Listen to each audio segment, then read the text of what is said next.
Yo, what's up? Welcome sa Modern Tips 2.0. So, ngayong may bagong tutorial na naman tayong ituturo sa inyo. At ito ay best para sa mga may small printing business. Sa mga hindi pa masyado magaling at marunong sa pag-enhance ng mga pictures, especially sa photo printing, makakatulong sa inyo ito. So, tara na!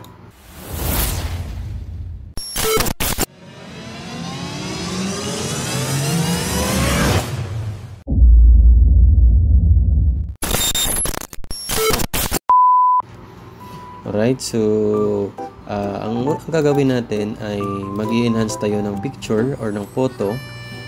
May papakita ko sa inyo na ginagamit ko or ginagawa ko na kung saan makapag-enhance tayo ng mga blurred photos for free.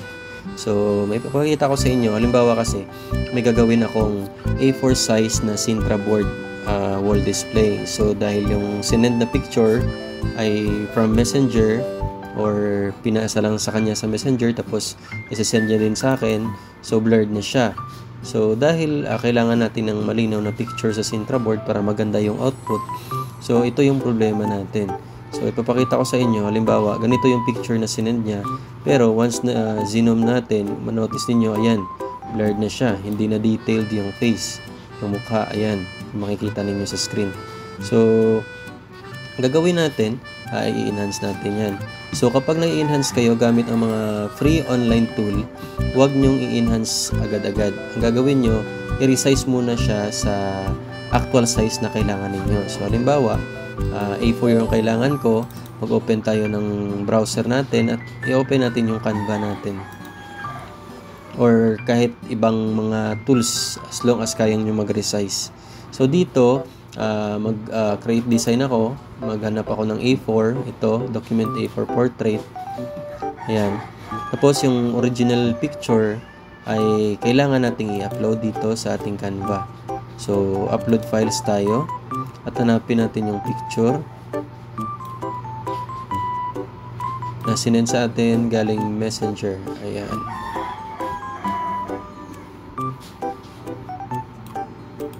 Ayan, so kung notice niyo ayan, may yung pangalan niya naka-messenger creation pa. So, i-double tap natin yan. Tapos lalabas yan dito. Matapos mag-loading to, i-click lang natin siya, tapos mag-a-appear na yan dito. So, ayan. Kung na-notice niyo hindi siya naka-proportion sa A4 na size. So, ang gagawin natin, i-zoom natin, tsaka i-crop. Ayan. So, ang gagawin natin, iunat natin to. Tapos dito sa baba, para ma-center siya. Ayan, tingnan natin yung baba na hindi makat yung mga paa nila. Tapos, syempre, dito, iunat natin para ma-center sila. Tapos, kung masyadong maliit pa din, kasi A4 to, dapat medyo malaki sila, ganun natin. Ganun yung gagawin. Ayan. So, okay na yung sa taas, sa baba naman na sobrahan. So, baba tayo ng konti. Ayan. Okay, tapos center lang natin. Okay, matapos yan, i-crop lang natin to. So, tandaan natin naka A4 yan.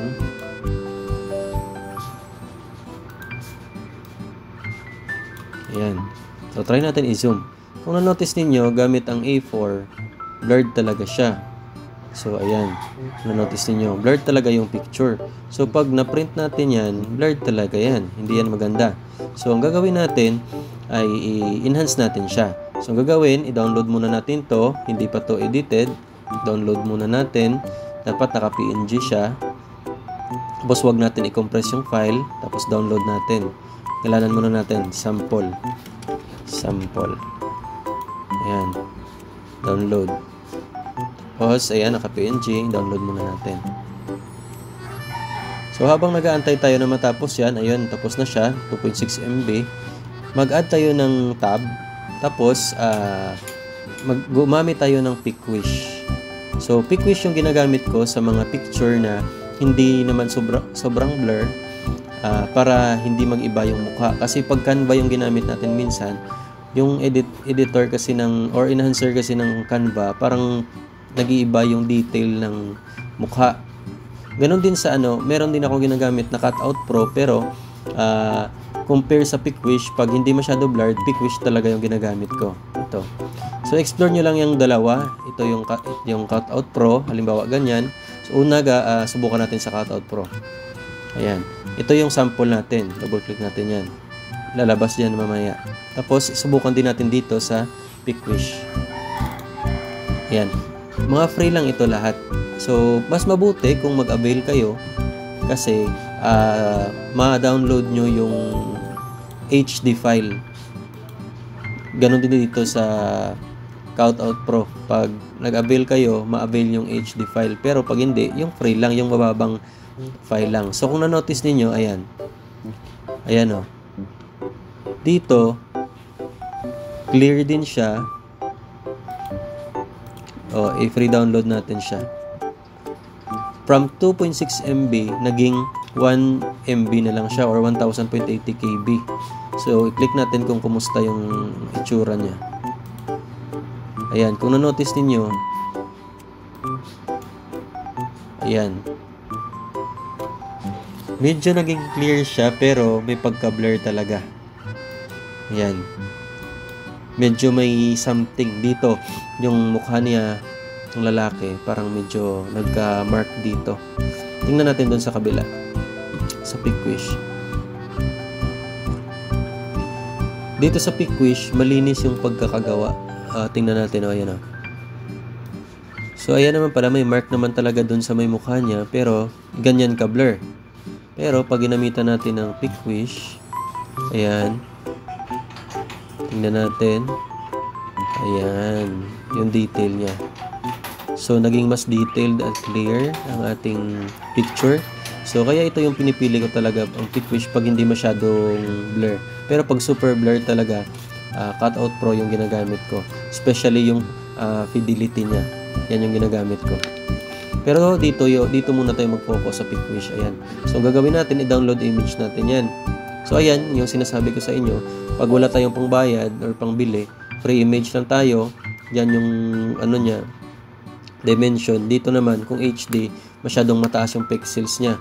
Ibig sabihin, kahit i-zoom pa natin or ilagay pa natin to sa A3, i-resize natin sa A3, kaya pa din. Hindi siya mag-blur. Pero, dahil naka A4 naman yung original file natin, so okay lang na kahit free image tayo. So, download natin yung free image. Kung na-notice ninyo, from 2.6 MB, naging 2.1 MB. So, 5 MB lang yung nabawas sa quality niya. Di katulad doon sa Cutout Pro na ilang 1 MB nilang natira. So, almost 1.5 talaga yung nawala. So, click natin to. Tingnan natin yung sample to. So, ayan na siya. Ayan na yung file. Ayan. Pag zoom natin yan, ayan. Clear talaga yan. Notice ninyo. So, ito, ipakita ko sa inyo. Balik tayo dun sa Canva. Sa Canva natin, tapos add page tayo. I-upload natin yung edited or enhanced, itong sample 2 from Pickwish. Ayan. Matapos yung mag-loading, i-add natin dito. Ayan. So, ayan. So, kung manotice ninyo, tingnan natin, i-compare natin siya sa ito yung bago. Diba? Clear siya. Unlike sa una, sa original, ayan, blur. Blur talaga. Pangit talaga. Dito naman, talaga siya. So, kung gusto nyong i-enhance, halimbawa, mag-add kayo ng lights, pwede tayo mag-edit dito. Halimbawa, yung ginagamit ko kasi ina-adjust ko yung printer ko. Minsan, pag masyadong maitim, binabawasan ko yung temperature. Ayan, para maging green yung yung mga tanim. Depende sa inyo. Pero pwede naman na hindi masyado para hindi masyadong maputi. So, sa akin, ang gagawin ko, negative 24. Tapos, wag ko na galawin yung tint. Dito tayo sa brightness. Mag-add tayo ng brightness. Ayan. Para makita talaga yung paligid. Ayan. Kasi minsan, pag print, depende sa printer nyo. Pero sa akin kasi, dinadagdagan ko yung brightness. Para pag print ko, medyo nagda-dark kasi siya pag nag-print. So, yan, ina-adjust ko sa brightness para paglabas ng printout, malinaw pa rin. Tapos, pwede kayo mag-add ng contrast kung gusto ninyo para masyadong maging detailed yung mukha. Tapos, sa highlights, no need kasi maputi naman. Shadow, no need. Pwede naman kayo dito magbawas ng vibrance kung gusto niyo, kung masyadong maitim. Pero dahil okay naman siya, balik lang natin sa 0. Ayan. Saturation kung gusto niyo dagdagan ng kulay. Halimbawa, gusto niyo masyadong maputi, gawin natin medyo pula. Ayan. Pero maapektuhan naman itong isa. So balik lang natin. Okay na yung 0 o yung 1. Ayan. So dahil okay na siya, pwede na tayong mag-add ng kung anong ilagay natin. Pwede natin lagyan ng pangalan. Na-notice niyo, ayan napakadilim dito sa una, pero pagdating dito sa pangalawa, ayan, napaka-detailed na talaga at napakalinis. Okay, so ayan lang, pwede nyo lagyan ng mga pangalan yan. Yung lab team dito. Tsaka yung pangalan ng shop ninyo dito sa baba. So, ayan lang. So, that's for today's video. Sa marami pang tutorial, i-follow nyo or i-subscribe yung YouTube channel ko. At huwag kalimutan mag-comment or mag-like sa mga video natin. Maraming salamat sa panonood.